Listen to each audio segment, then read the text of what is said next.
It's the American Revolution. The colonies are printing their own money, continental currency, and as the war drags on, it becomes a joke, worth pennies on the dollar. Everyone with any sense is dumping it as fast as they can. Timothy Dexter did the opposite. He took his money and his wife's money and bought up piles of the worthless stuff nobody wanted. The whole town watched the fool pour his fortune into paper that would never be worth anything, and they laughed.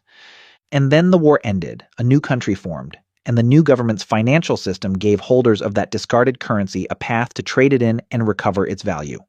Overnight, the worthless paper Dexter had been hoarding became a fortune.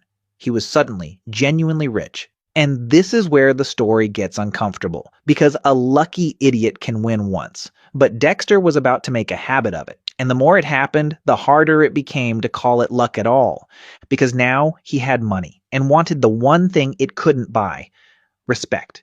He wanted in with the town's elite, and they wanted nothing to do with him. To them, he was a crude, uneducated embarrassment who'd stumbled into wealth he didn't deserve. So they came up with a plan. Dexter had started buying ships to become a proper merchant, and the merchants of Newburyport saw their opening. They'd feed him terrible advice, dressed up as insider tips, the most ruinous trades they could invent. He'd sink his fortune, lose everything, and finally be gone. Here was the first one.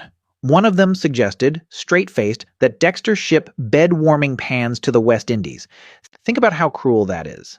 A bed-warming pan is a metal pan you fill with hot coals to warm a freezing bed on a New England winter night. The West Indies is a tropical paradise where it is never cold. It's like shipping snow shovels to the desert, a guaranteed total loss. Dexter loved the idea. He bought thousands of the pans, some accounts say over 40,000, and shipped them south. The merchants could hardly contain themselves. Finally. And then the ships came back. With a profit. Because Dexter's man on the ground took one look at these long-handled metal scoops with lids and realized they were perfect for ladling hot molasses in the booming sugar industry. He slapped new handles on them, called them molasses ladles, and the plantation owners bought every one. Some ordered more. The trap had sprung on the people who said it. Now, if you're one of those merchants, you tell yourself it was a fluke.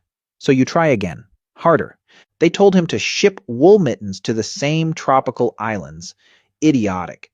But his mittens sat in port exactly when a fleet of Asian merchant ships came through. Ships headed to cold Siberia, who bought the whole lot.